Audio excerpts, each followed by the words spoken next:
Okay, well, my name is Chris Monsieur. I'm a faculty member in Civil Environmental Engineering. Welcome to the Friday Transportation Seminars at Portland State University, sponsored by the Center for Transportation Studies. Today is our last seminar in the fall quarter, and we're very pleased to have Peter Wilcox, President of Rivers West and Renewal Associates, to talk about an interesting concept of providing ferry service on the Willamette River in the downtown Portland core area. So with that, I'll open up to Peter. Oh yeah, and just as a reminder, we do broadcast this live over the web. It's archived as well, so use your microphone. When you ask a question, press the touch button and you'll see the red light up. So. All right, thanks very much. Thanks for being here, everybody. It's a pleasure, and I really welcome the opportunity. Thanks to Chris for inviting me to speak to the class, and thanks for all the rest of you who came. I'm going to run through, well, I'll give you just a little background.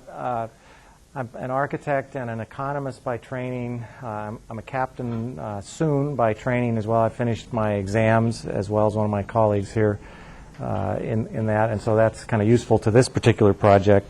And I do sustainable real estate and alternative energy development by trade the rest of the time. So this is Rivers West is a nonprofit that's about 25 years old. We're based in Oaks Park and on the East Bank Esplanade. We do the Portland Wood and Boat Show. We do a community boat building shop and classes in boat building. We are we're the oldest environmental boating group in the state. We focus on low impact boating and teaching people about how to be responsible stewards of the rivers and air as they boat or as they build boats. And we also do have an at-risk youth training component. We teach kids to build boats and learn all kinds of other skills and sometimes get jobs as a result of that. So that's riverswest.org. Welcome to have you take a look at that.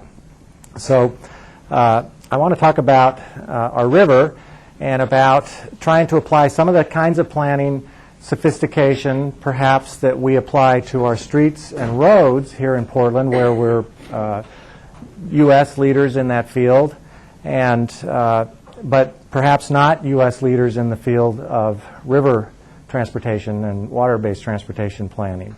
And we've got some unique opportunities that have developed here, and so I wanted to let you guys know about it and get your expert questions and comments back at us so we can develop this further. So let's just see if this will all work as promised.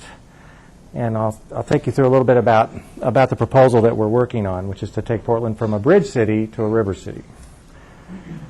Portland is a river-based seaport. We've got a long history in that regard. That's the reason this town exists where it exists. There's actually something like 8,000 years of history of the use of the river, literally a few feet from here, for that regard, by our native predecessors, the Chinook people, who built absolutely beautiful boats. And there's been a tremendous amount of maritime enterprise and economy based on that at the beginning. It was through the river that the blockade of the Hudson's Bay Company was broken and the economy of Oregon began to flourish in the early days. And also, as the Sustainable Development Commission has pointed out in their sort of examination and commentary on the river's Renaissance strategies, nature puts most of its vitality at the interface between two medium, especially water and land. That's a point of great activity, and that's not what we see here now. It's a critical resource, the river, and a public treasure. It's our front yard, as the River Renaissance describes it, but it's often ignored right now and in some cases misused. We wall it off, although there's ideas about changing that, which I think is really positive.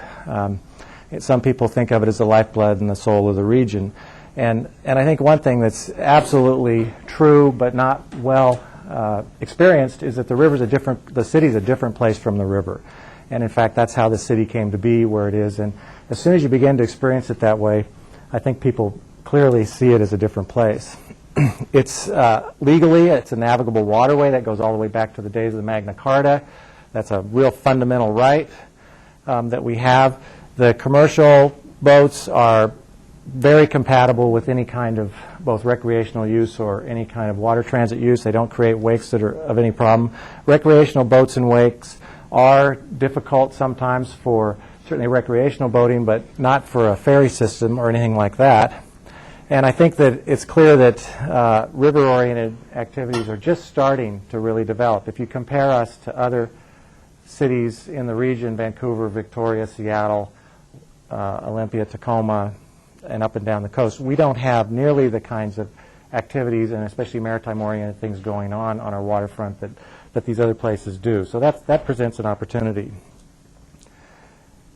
Let's talk about rediscovering the river's transportation. This is actually one of our early Oregonians who ran this beautiful little passenger ferry. I love this guy waiting at the door to welcome his passengers on board. There are now 3 ferry boats operating in Oregon. They've been around for a long time. They're still operating. They're owned by counties right now. I believe one might be owned by the state. I can't recall that. But moving forward, it makes a lot of sense to look at ultra-low impact ferries, to tie these to the growth of our economy, to our brand as a place, and do something that really brings people here and makes it more livable, obviously, for those of us who are residents. It's not a new idea. There's lots of plans. I picked a couple that have been around for quite a while. This one goes back to 1973 that have called for passenger ferry service on the river. So it's something that's lain dormant. And Rivers West really sees itself as a catalyst to try to prevent another 30 years of dormancy from occurring. We think it's a great time to do this, and so we're focusing on building on these plans and adding to them and working with our partners to make that happen.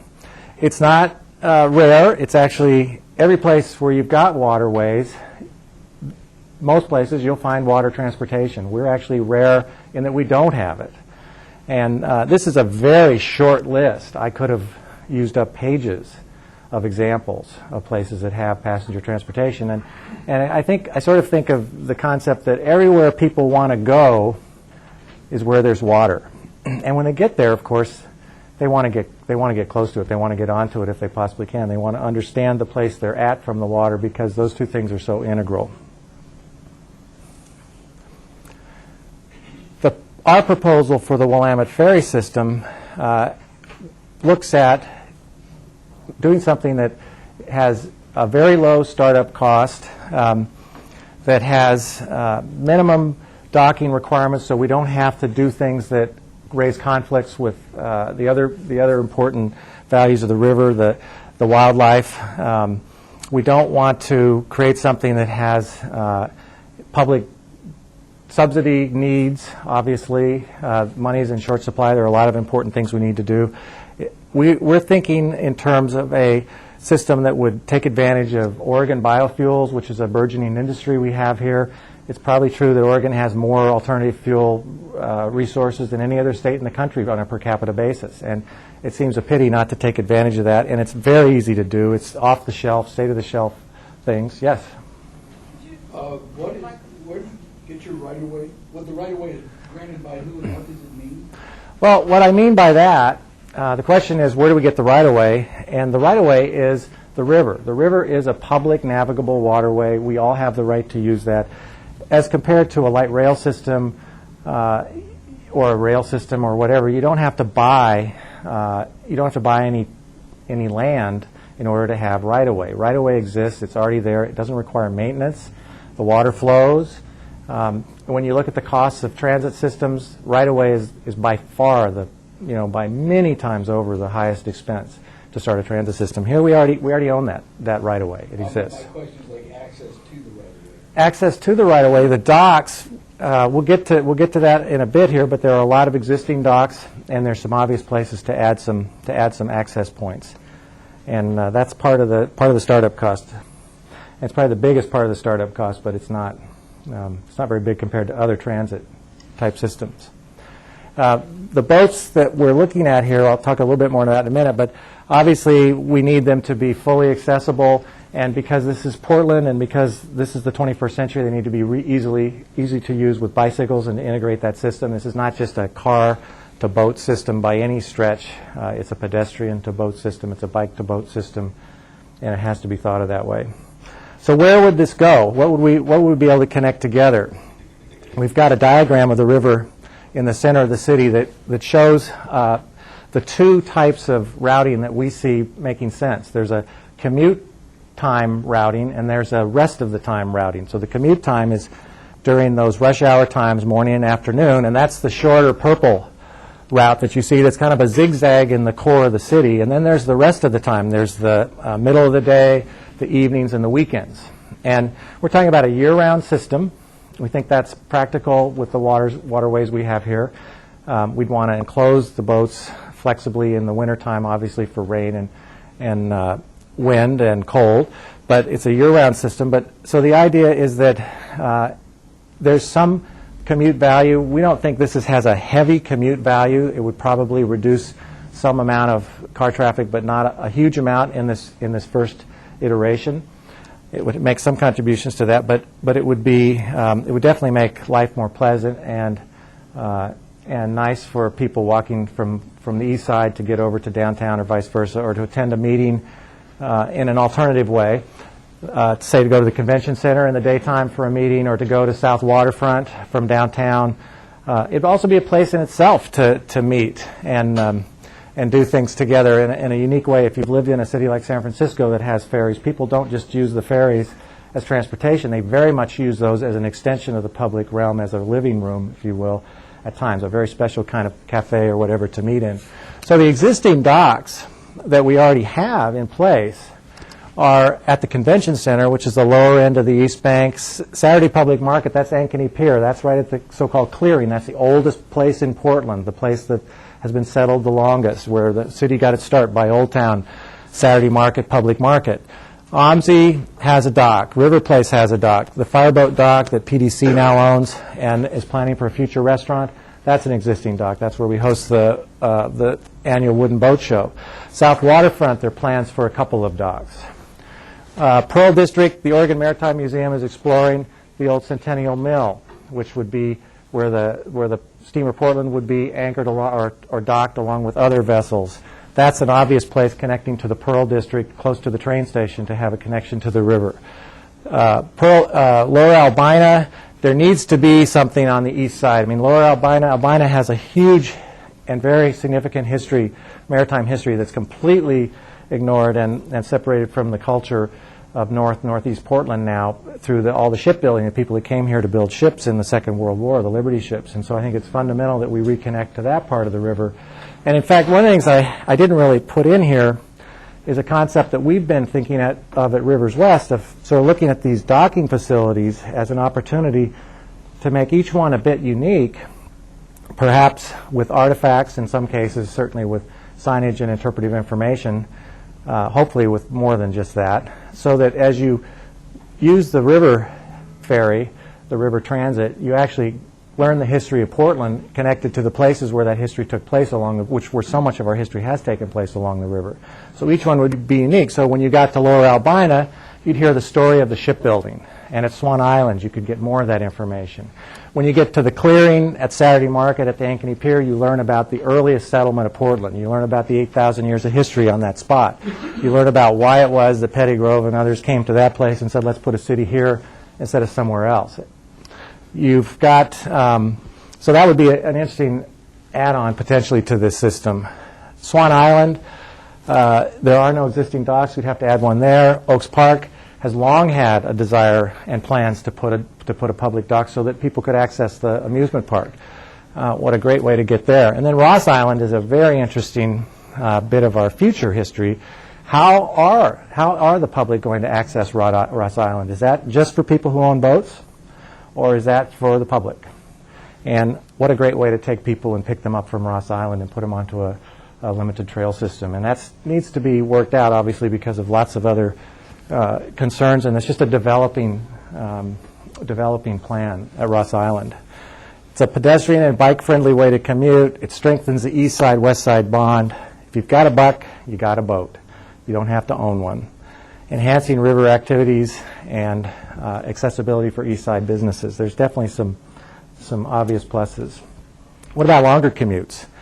What they do in other places is they use boats that are that operate at displacement hull speeds, a little maritime terms for you, nautical terms, Displacement hull means the boat moves through the water with the water flowing very naturally around it and smoothly around it. It doesn't create much of a wake.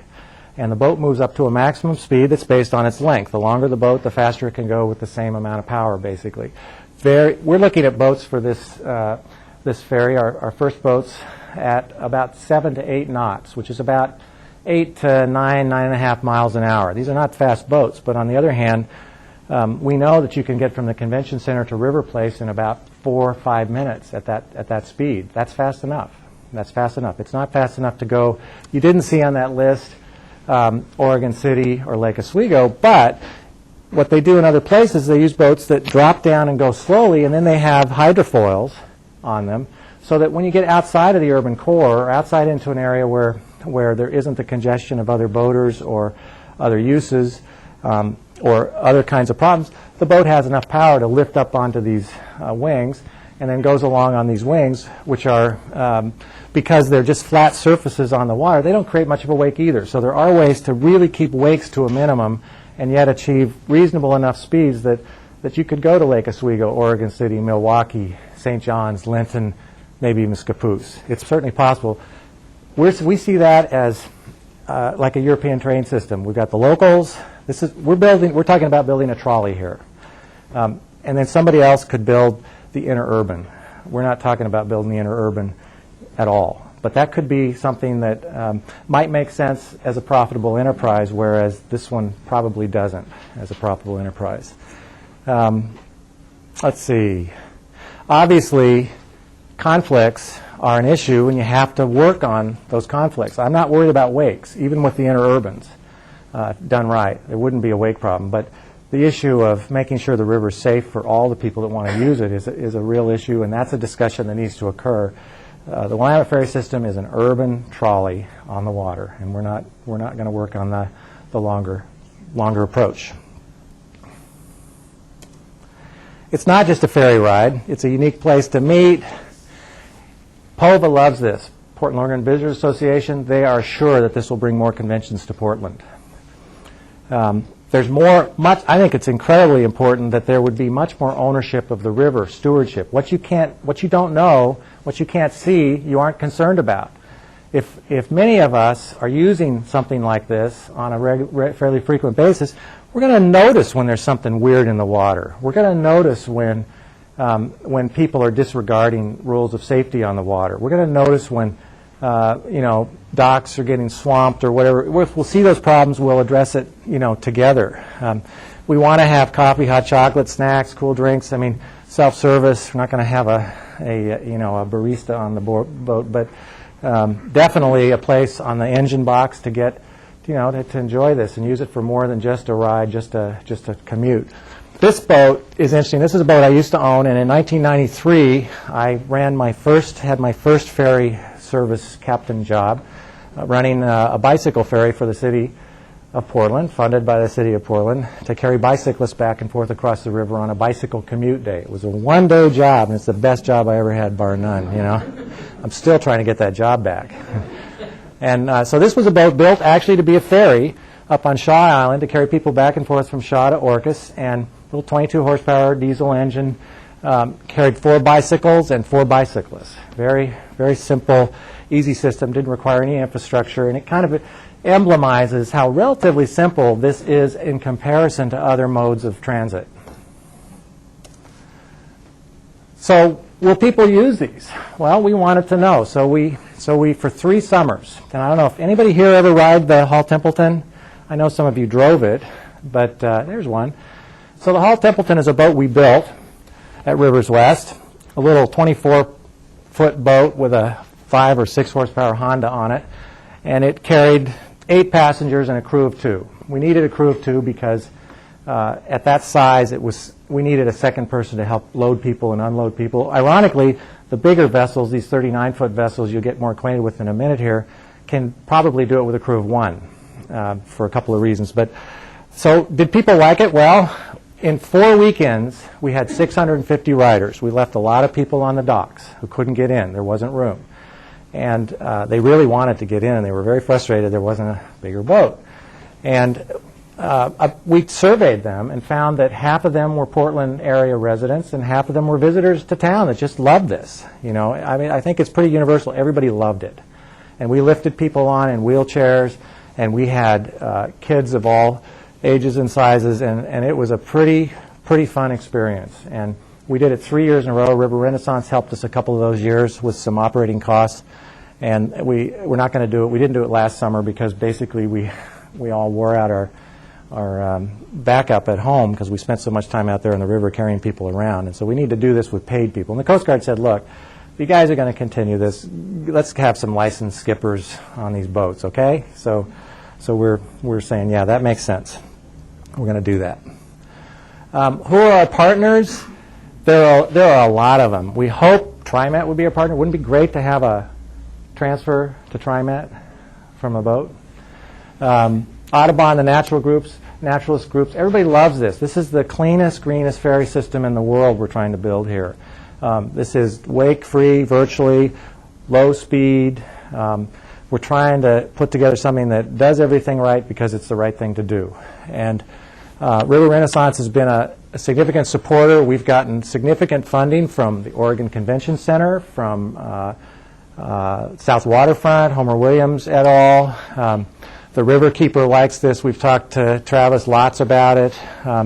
We would love to see OMSI join forces with it. We haven't got them yet. We haven't got Saturday Market in the fold yet. River Place really loves it and has been part of this. We think that all the institutions along the river that exist or that can exist because of this system, and that's a lot. That's another big piece that I'm kind of not going to address today. They'll love it. They'll want to support it. In fact, we want them to support it, and you'll see how. We think it's a natural with Metro, with the port. This is something new, and it's actually something old, but it's a renaissance of something old and making it new.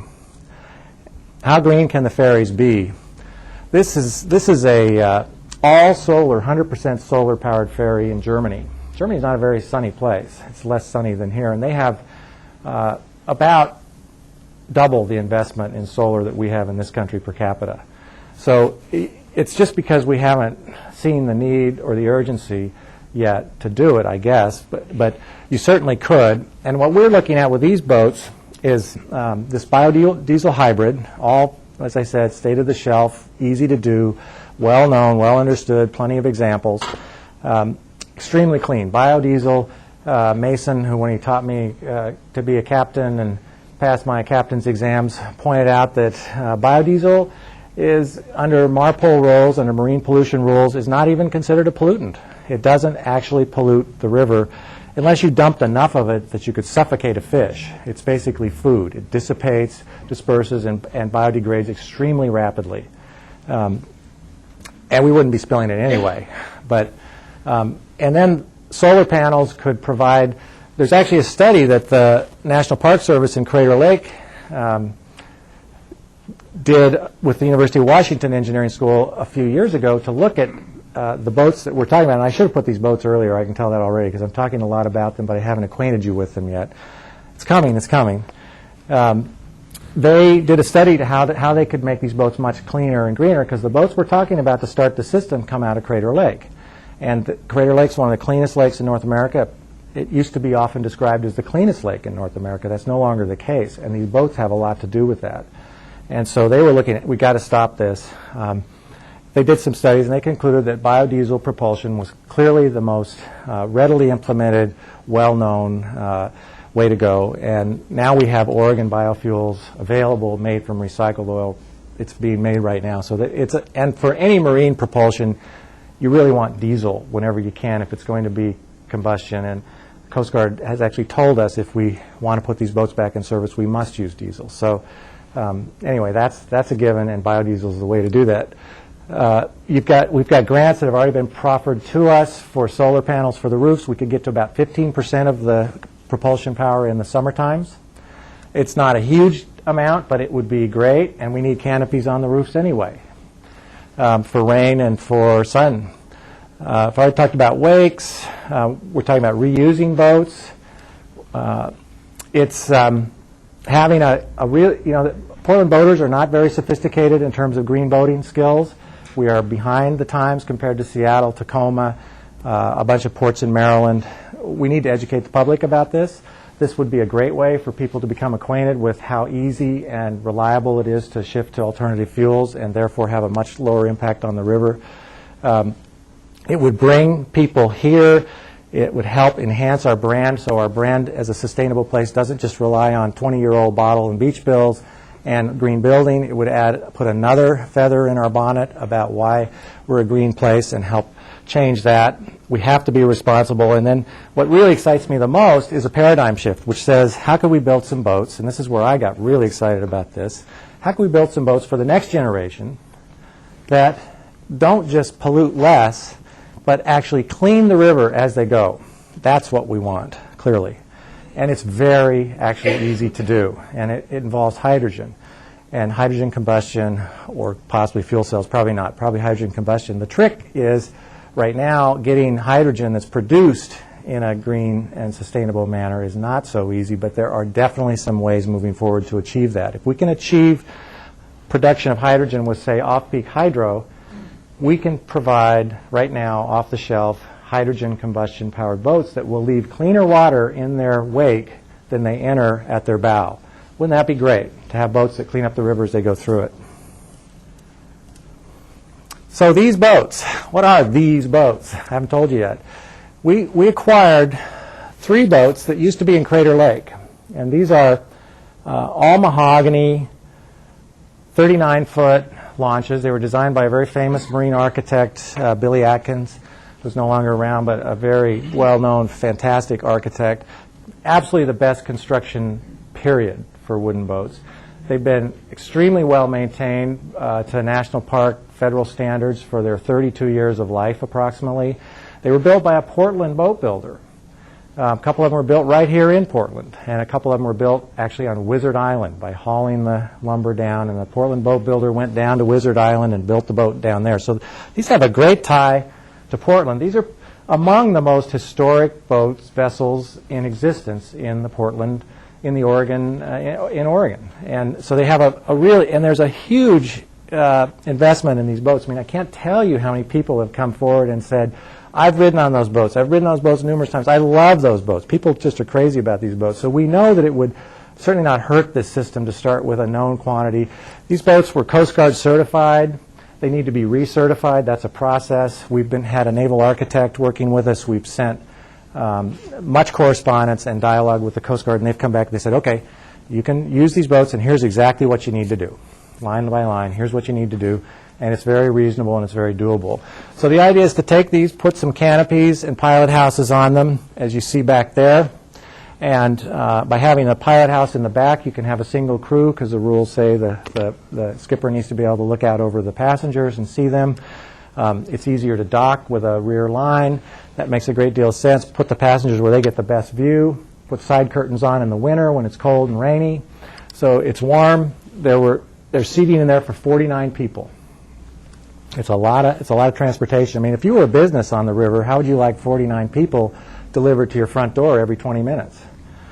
I think you'd like it. You know, that's a good number. It's the right size for this river, and they're the right speed. They're the 7-8 knots. That's a great speed. Nobody's going to have to get affected by wakes or be upset about this.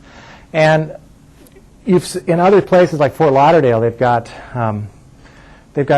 heavy plastic fiberglass boats that are pretty clunky. People can tell the difference between the real deal and something that's just mass-produced. And these would not be the long-term solution, I don't think. I think these would have an additional lifespan of maybe 20 years, probably. I'm imagining 20 years from now, you keep one of them going for the sake of the history a long time. But probably going to want to, if this works as well as we expect, you're going to want to add some vessels to the fleet as time goes on. With 3 boats, we can have 2 boats running whenever demand calls for it, which we think would certainly be all the warm months, all the time, and then during, not night, late night, and then always during commute hours. And then one boat is a backup boat. That's a boat you can lease to have a meeting, like you used to be able to lease the old H2O boat, the Captain Connor, and go out on a nice trip. It's also a boat we can make available to the school system. There's no way now to get a captained, inexpensive, affordable way to get kids out on the water and teach them about the river and about the environment that way, which is so valuable, and about their city, to see their city the way it's been seen for 8,000 years. How do we pay for this? It was free when I did the bicycle ferry. I didn't charge anything, but we want to pay people. These captains in the room here would love to, have a salary check and pay for their families and homes just like the rest of us. First of all, it's much less expensive. The fuel costs are very, very minimal. Getting these 3 boats up, as I said in the last slide, to get them ready is about the cost of 1 TriMet bus. So 3 boats at roughly 50 passengers each is about, I believe if my math's correct, it's about the capacity of about 5 TriMet buses for the price of 1. So you get a lot of capacity for your dollar that way, and operating costs are relatively low, a crew of 1. You need a maintenance staff, and you need a bit of a front office. We figure maybe 10 jobs, which includes a rotation of captains. That might underestimate the number of captains, and we're thinking of using some retired captains to help us get the system started. There are quite a few of those around Portland, interestingly enough, kicking around, and to help us get this up from a cost standpoint in the beginning, training youth in this and getting their hours. We think that all the institutional beneficiaries would want to support that. That's proven. They've written $1,000 checks already to us for this system. They clearly see the value. I think if we asked, and we sort of basically looked at this as kind of a local improvement district on the river, and each one has a contribution, according to the benefits they're receiving. OMSI would certainly be benefiting that new restaurant, River Place, the Maritime Museum, the Convention Center, and so on. The fares would be very sensible. We don't know exactly. We've been tossing around something like $3 for a 2-hour pass. Don't know exactly. That's to be found. Ideally with transfers to TriMet. And this is interesting, the TIF part, the tax increment financing. Once you get out on the river and look at the city from the river, you begin to understand there's quite a lot of development potential that is much more easily accessed and utilized by river transportation. I mean, especially if you go like into the McCormick and Schmick site, McCormick and Baxter site. They don't sell seafood over there. And that's a difficult site to get up onto the road system, and then it's a slow commute to get from there to town. It's a slow commute to get from even Selwood to downtown Portland in the middle of a rush hour. And so if it took you 10 more minutes and you came by boat, I'm quite sure there'd be a number of people who'd really enjoy that. But the point is that there might be some TIF that could help this. The big thing, though, is that there is federal dollars for this project to pay for the infrastructure costs. There's $41 million in the current federal budget. Who's been using those dollars? Great seaports like Minneapolis, Fort Lauderdale, Oklahoma City, San Antonio. I mean, come on, folks. We can do better than that, right? We know we can do a lot better than that. What I'm concerned about, we have a really good partnership with River Renaissance. They just issued an RFP for a feasibility study that went out yesterday. We've been working on this with them for a long time. We're very excited about this. We won't get the results back for about 6 months. But the problem is we don't want to let those federal funds, which are a target of budget cutting time, to go away before we get them. And it's not a process that you sort of say, okay, now we're ready, we'll build the ferry system next year. It's a strategic process. You start the process. The next step is a year down the road. The next step is 6 months after that. I'm counting on all of you to help us, if you like this idea, get the message to the city fathers and mothers. Let them know that we really love this idea and we want to move this forward, and let's take the strategic steps now so we're in place to get these federal funds before they go away, because they will pay, we figure about $3.2 million will build us a crackerjack system. That's a very small number when it comes to transit. Pay for those new docks, refurbishing those old docks, accessibility, the boats, and a healthy reserve for a good, solid business plan for a public-private, nonprofit corporation like the streetcar system that comes right to your door here. We think that's the best way to operate this. So we're not very needy. We actually have identified sources. The key issue is how do we move fast enough to get them? How soon can it happen? When I wrote this a day and a half ago, the Rivers Rest feasibility study was about to begin. Well, it began yesterday, so update the slide.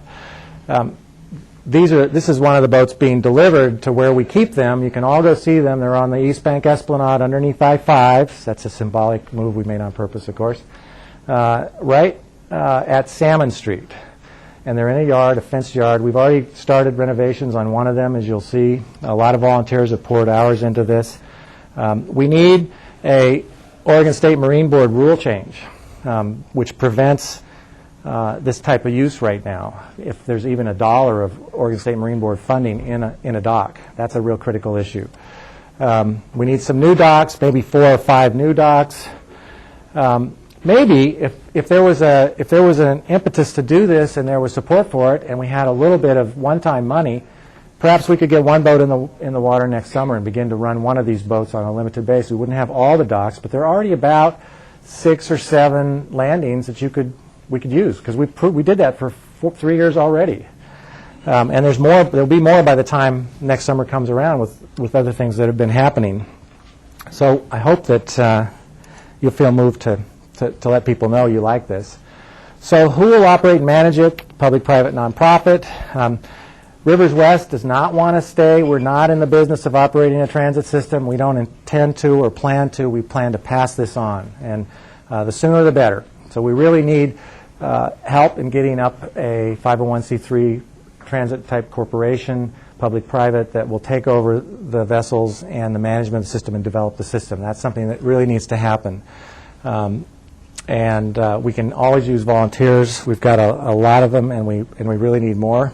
And let's make it happen, all right?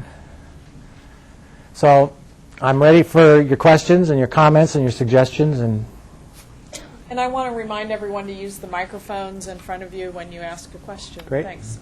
Thank you. Yeah, without confusing me with too much scientific jargon, could you explain a little bit about how the hydrogen-fueled boats would clean the water? Sure. Hydrogen combustion is very similar to natural gas or propane combustion. You can buy off-the-shelf, manufactured by Bosch, injectors that you can substitute for the stock injectors in many modern automotive and maritime engines right now, today. You have been for several years. You can screw out the old injectors and screw in a new injector that is a dual fuel injector that will run on either gasoline or hydrogen right now, today. When you burn hydrogen, as long as that hydrogen is produced in a sustainable manner, it's not produced by a nuclear power plant, it's not produced by a coal-fired power plant, it's not produced by burning natural gas, it's produced by off-peak hydro, it's produced by tidal power, it's produced by some other green strategy. That's a critical piece of the equation. So if we make the assumption we can do that, and we can, talk to Jack Robertson, the deputy director of Bonneville for many years, about how we can produce a lot of hydrogen using off-peak power in our dam system and at Bonneville. We can, if we make the investment and if we have that strategy in our state and in our region. But when you burn the hydrogen, the combustion product is water at about 140 degrees. And it's not a lot, it's a little. It would be dripping out the exhaust pipe of these boats into the river. So the bow is entering the river as it is today. The stern is leaving behind a column of water that is infinitesimally cleaner than the bow entered at the other end of the boat. So we're not talking about major cleanup. We're talking about a paradigm shift, though, that's really important.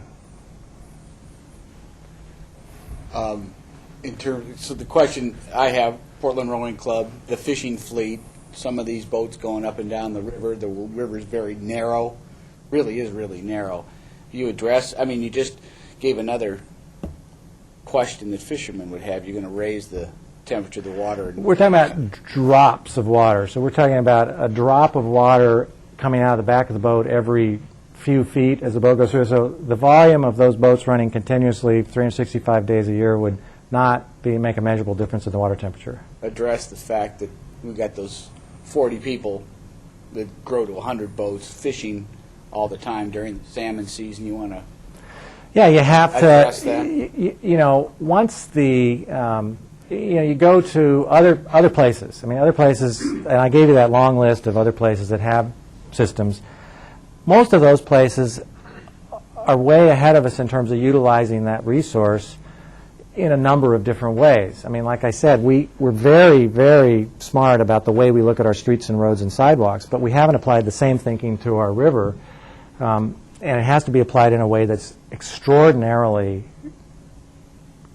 environment sensitive, clearly, and that's not being done in other places, except in a few. But once you do that, the ferries are out there running 365 days a year. I mean, maybe there's a day every now and then when it's, January 20th, what was it, 4 years ago, the ferry, puts that on notice, we're not running today. It's a little too much water volume, too many logs. We'll stop for a few days, maybe once in a few years would be my guess. But the rest of the time, that becomes an established route. Well, let's fish. Well, that damn ferry, it always comes through here about every 20 minutes, so we got to move over a little bit here and make allowance. Or the ferry can go around a little bit. We have enough room to do it within the downtown core. The downtown core is the right place to have these conflicts occur and to manage them.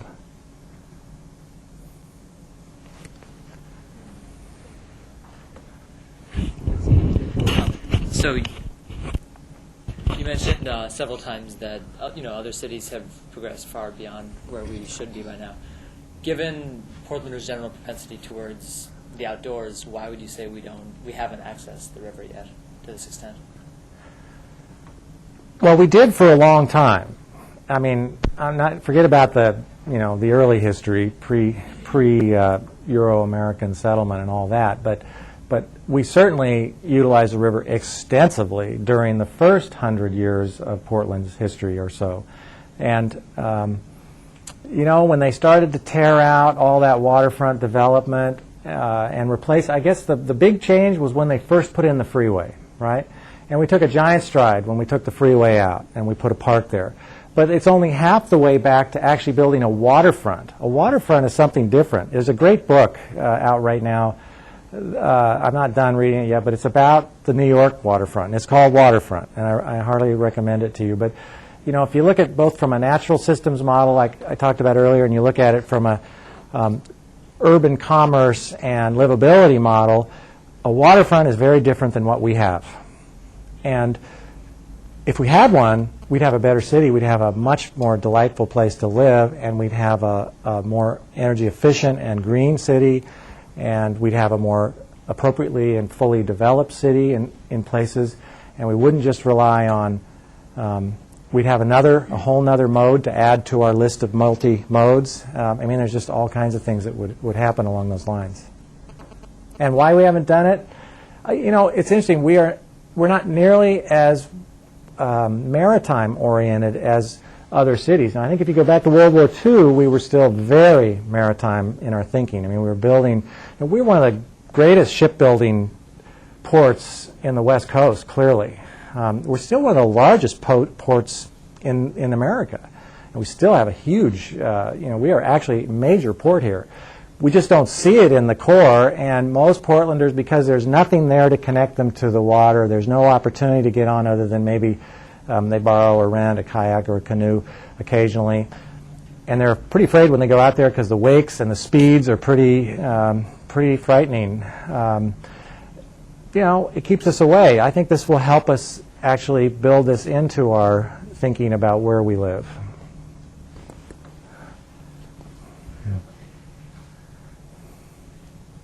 I'm not very sure about the existing port of Spirit of Portland, I think. Are those tourist businesses, do they feel this like a threat to theirs? No, they don't. I can say that with some pretty good certainty. I've talked with Dan Yates, who's the owner of the Spirit, many times about this. And they are, I think I might have even had it on a slide, I can't remember. They're very interested in taking a look at the longer distance systems down to Lake Oswego, maybe up to Scappoose or St. John's at least. This system could conceivably get to St. John's and maybe even Milwaukee at its extreme with the next generation of boats that were designed just right and had a little bit more speed available when it was appropriate. Possibly. That's about the extent I think we could imagine with this urban trolley, if you will, system. But they are definitely looking at Lake Oswego, Oregon City, they like this. They like this integration. They like the uses. They are. He's been very, very clear with me that he likes this. He was invited today. I was hoping to see one of them, either of them, here today, and we've talked about it numerous times. Yeah, that's a very compatible use. I mean, we could have a more maritime city, and there's nothing lost, and there's a lot to be gained, as far as I can see, anyway. There are some questions coming in by email, and Good. some of them are kind of similar, but I think you may have addressed this in your last remark about the longer distance, but I'll read it anyway.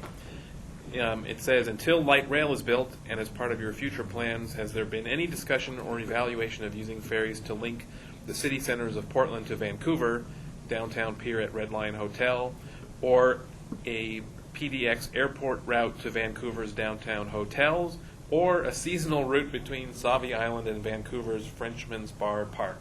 Yeah, I've been thinking about that a lot, too, and that just sounds absolutely great. I mean, for example, let's say we are really smart about the way we develop our relationship with China. We have the China-U.S. Institute right here in Portland, and the co-chair of the China-U.S. Institute, I don't know if you know this, is the daughter of the former premier of China. That's a pretty strong link. And Bill McDonough, who's the great green architect, is the other author of Cradle to Cradle, is the other half of the China-U.S. Institute leadership. But let's say that she successfully gets her father to come visit. How do you want to bring a dignitary to Portland? Do you want to put him in a limousine at the airport? You can put him on the light rail line, but hey, they've ridden the train before. What if you took them, by a nice stretch Prius over to the Sea Scout dock, and you worked out a partnership with the Sea Scouts to help them improve their facility, but you got the occasional use of it as a municipal dock. You picked up the premier and his entourage there, and you brought them by a beautiful hydrogen-powered boat down the Columbia, through the confluence, Kelly Point, down the river, the industrial zone. Here's where we cleaned up our Superfund, into the center of the city, and dropped them off at the Salmon Springs Fountain and walked to City Hall. I mean, isn't that the way you want to bring people to town? You could there were ferries in all those places you described. I don't know about Frenchman's Bar, but yeah, Sauvie Island, I mean, why not take that third boat, and let's say you work for Metro, and you're organizing an event to have a discussion, and you charter the third boat, and you hop aboard, and you take it over to Kelly Point, you take it over to Sauvie Island. It's certainly feasible to do all these things. The economics are tricky. I can tell you that, to the best of my knowledge, and this is based on my own research and a 1988 Oregon State study, there are no privately operated ferry systems in the United States, passenger ferry systems in the United States. None. They are not profitable. On the other hand, they don't lose much. They don't lose much. And we're imagining a annual operating subsidy. If we're carrying around 200,000 passengers a year with the initial infrastructure, we think that for about $150,000, we could keep everything very strong and well maintained and be investing in the future. Now, how much is that? Sounds like a lot. It's a pretty small blip in a city budget, but we're not going there. Start to think about how many businesses and institutions benefit from this, and how many of them would be willing to kick in a little bit each year if they're getting a real measurable benefit out of it. I think we're within the realm of possibilities here, for sure. But having all those other smaller systems, it's a stretch financially to make them work. Is there another way to do this? Yeah, we're creative people. We can probably figure out another way to do it. As the operating costs go to zero, obviously, there's more opportunity. And as we train more captains, as more kids get experience on these boats and get their captain's licenses, it becomes more competitive. And guys like Mason are pretty soon, really getting piddling salaries. And now, hopefully, there's actually an increase in demand. So you have a reason to have captains in the Portland area. I happen to be partial to them. So, Maria. How far along is this project in relation to support from the city and support from the public? Thank you. Well, River Renaissance has been our partners in this for about 3 years now. They've contributed some modest amounts, along with the other businesses that have contributed to this in the trial and the demonstration. As I mentioned, recently the PDOT found the money to put a planter transportation planner to look at this. Royce, for those of you who know her, who did some work in coordination with River Renaissance, the Planning Bureau. They have just issued a RFP for this feasibility study. So things are turning. On the other hand, Michael Montgomery, who's the wonderful and incredibly experienced director of the River Renaissance program, made the statement in the Tribune a couple of months ago that it was a 3 to 5 years out. And that makes me feel really sad, and that's why I'm here today. I'm trying to turn up the burner a little bit with your help. Keep this, let them know that, hey, look, there are a lot of people that like this idea, and obviously we want a really good, independent, arm's length look at this, especially if that includes people who actually know something about the water and river and maritime industries and transportation on the water, and not just the usual suspects. So I'm really hoping that we see some people involved in this who actually have real working knowledge and not just sort of general planning knowledge that's a land-based, because it really is different in a lot of ways. It's very fundamentally different, as you can see by how far we've come on the land side and how little distance we've traveled on the water side. What are the current safety concerns with this type of project? Okay, the main safety concerns, these vessels operated in Crater Lake, which has willowas, which are major rapid rushes of wind down off the mountain, so you get sudden strong winds and waves.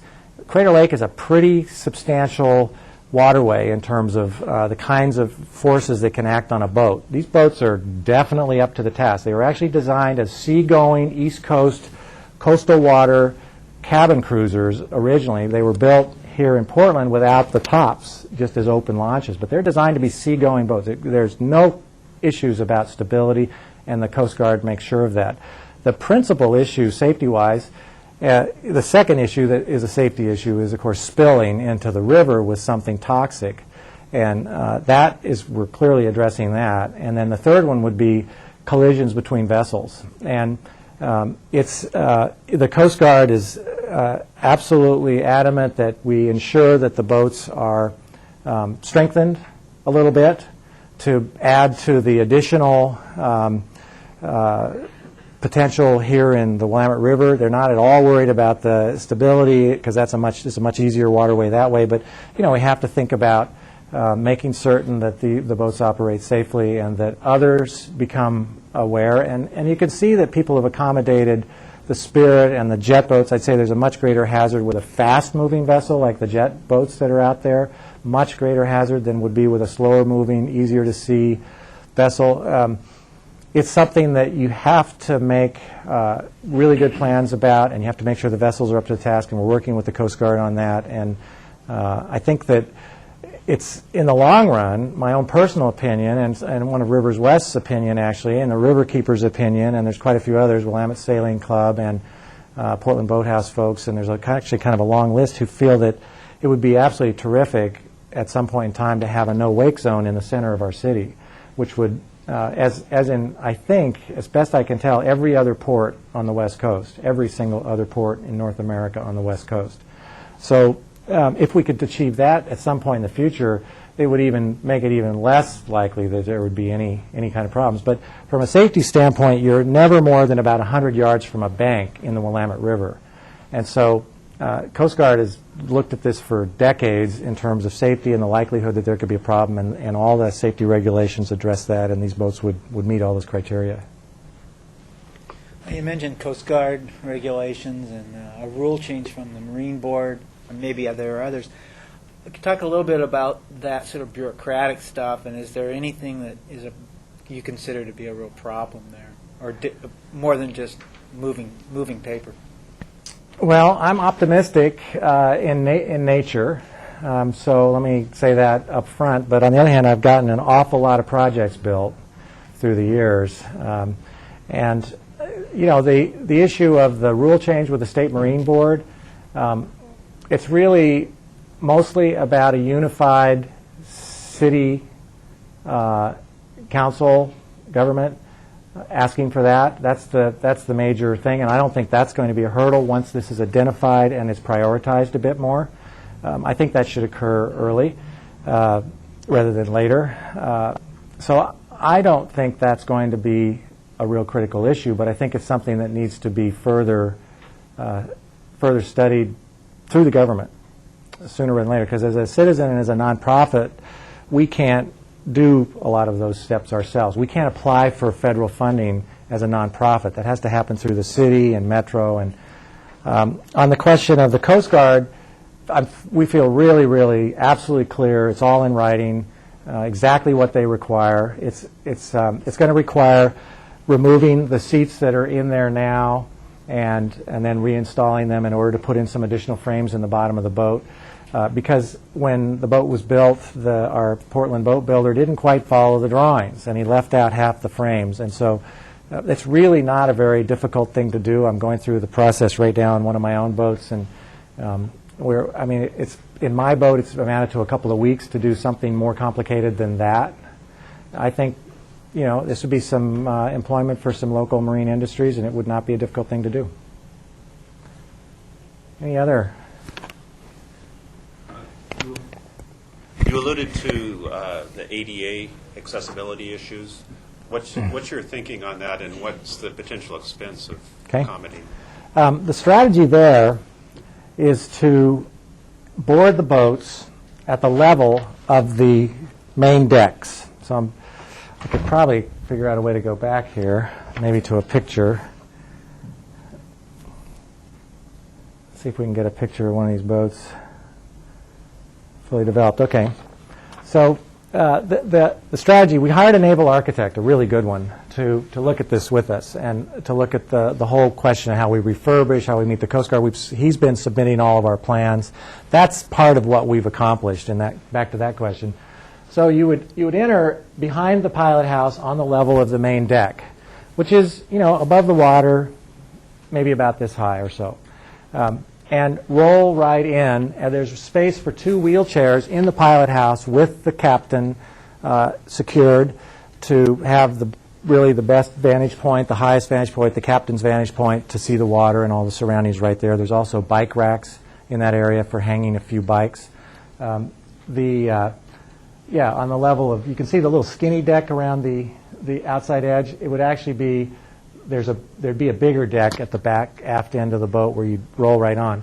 What we're seeing, there are examples of these that are already available off the shelf, but we've sort of been thinking about maybe something custom, a very simple wheelchair lift that is a aluminum probably, so that it's extremely durable and doesn't deteriorate in the environment at all. And a wheelchair would roll on, and it would lift it up the 3 or 4 feet with a hydraulic lift. It could be electric powered, or it could be a simple pump, a little hydraulic pump that you just simply pump up the chair and then roll right onto the deck of the boat with some sliding arm rests that would simply come out and make it impossible to have a problem that way. So that's what we've thought about so far, and that's what the marine architect proposed essentially.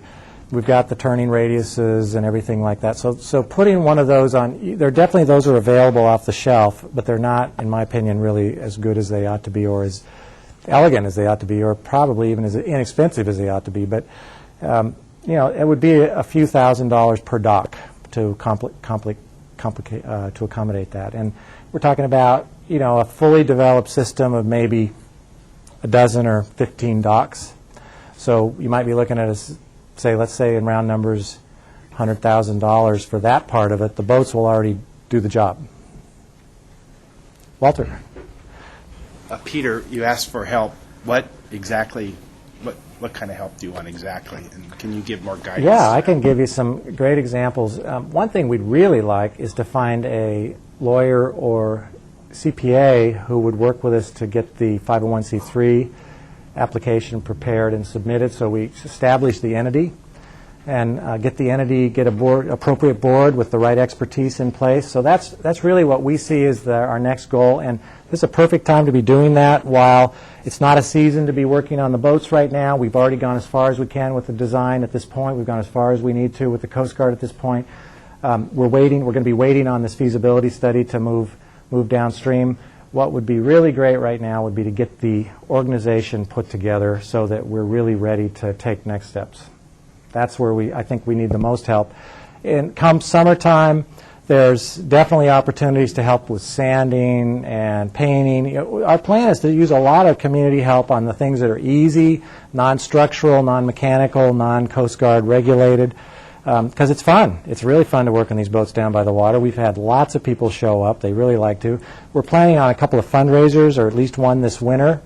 I'm trying to find, if you've got connections to a great band. I mean, the Willamette Riverkeeper got Pink Martini a few years to go out in the Spirit with him. I'm going to be seeing if I could talk Dan Yates into letting us use the Spirit to have a fundraiser, and we need some good bands. I've already got one good band lined up. We'll need some donations for that so we can have a successful fundraiser to perhaps get that first boat in the water and to accomplish some of the governance things we need to do.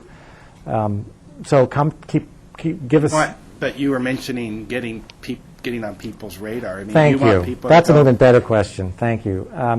I think that an email to the mayor and the council would be probably the best way. Just say, I really like this. I just want you to know I really support it. Point out the points that are you find the most salient for you.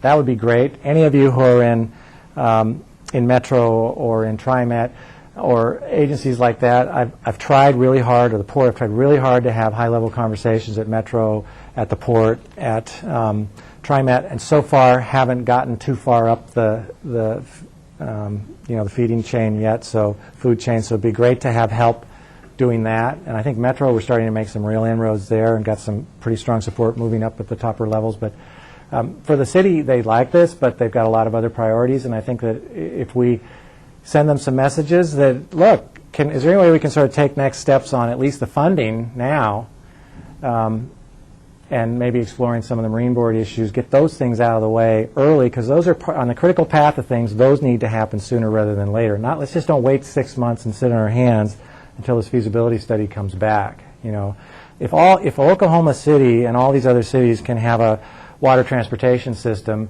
we can have a water transportation system. I mean, it may not look exactly like this, but we can have it, and there's no reason why we should stop work while we wait for this feasibility study to go ahead. As you probably know, the city's Bureau of Planning is starting work on the river plan, an update to the 1987 Willamette Greenway plan. And a piece of that that's moving forward now is there's an advisory committee looking at potential trail alignments to complete the Willamette Greenway. And I wonder if you have any thoughts about connecting a ferry system to a more fully built Willamette Greenway trail, and how trail users could kind of take advantage of the ferry. Thank you. That's a great question, and we have thought about that, and I'm sorry I didn't think to mention it earlier, but I think this kind of maybe solves one of the biggest problems in the Willamette Greenway process, and that is that there's a difficulty with the industries, especially the ones that have the Homeland Security designation, with getting access to their waterfronts. Gunderson, there's some big stretches of river that are really problematic. This is a very, very simple and logical way to bridge those gaps, where you have the Greenway Trail goes to a certain point, and then there's a ferry landing. At the ferry landing, let me take you back to this ferry landing. I know this is a little bit simple, but if we go back to this Holland ferry landing that I've been having a lot of fun visiting ferry systems for the last several years. In the upper right-hand corner is a dock, a ferry stop in Amsterdam. This is Vancouver. And my wife is standing on the dock. That's probably about a $50,000 for $20,000 dock. Now we have a little more complications here because of the change in river levels at different times of year and so on. But it doesn't have to be extremely complicated to do this and extremely costly. So you put a dock at a nexus, at an endpoint on the Willamette Trail, and then you put another one downstream, and you post the schedule, and there's how you get there. You wait with your bike, and you enjoy being on the river, and then within 20 minutes or 30 minutes or whatever it is, when the ferry comes, you hop on and you bridge to the next one, you get off, and you keep riding the trail. I think it's a natural combination. I'm assuming that the feasibility study is going to look at potential demand. In other words, what the ridership might be. That's definitely part of it. And I'm wondering, you mentioned earlier when you sort of back of the envelope, I think, kind of calculations in terms of the economics, you said something about if we had 200,000 riders a year and what the subsidy might be. I'm wondering how that number, 200,000, compares, for example, to the Falls Creek ferries in Vancouver, or if you could give us an idea of anything. What is 200,000? What would that really be? Yeah. I don't know the ridership of Falls Creek, but I think it's fairly safe to say it's a lot more than that. And the same in Victoria Harbor, and the same in San Diego, and the same in San Francisco, where the numbers are in the much bigger numbers. But we base that on I think we used a pretty conservative vacancy rate, if you will, on the seats and the capacity of the system and the operating hours of the system, and tried to make extremely conservative assumptions. I mean, you've got 365 days a year, and you've got 5 or 6 months of those that are bona fide good weather, when you'd have, I think we've proven, you'd have really strong ridership. I think you'd have clearly less ridership. But as this becomes part of people's habit, I mean, there are going to be people who will spend that extra 10 or 15 minutes in this boat day after day after day to get downtown, because, wow, this is a really cool way to get someplace. This is a beautiful way to get someplace. And so the study is going to answer that question, and I can't. But these are pretty conservative numbers based on using 2 boats only. Are we there?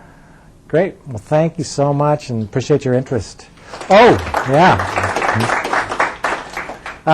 We're selling bumper stickers, $5 if you want. If you want to put it on your bumper, you can show your support that way or in your office, and that's to help pay for the ferry costs directly, our rent and our insurance, which are about. On January 13th. All right.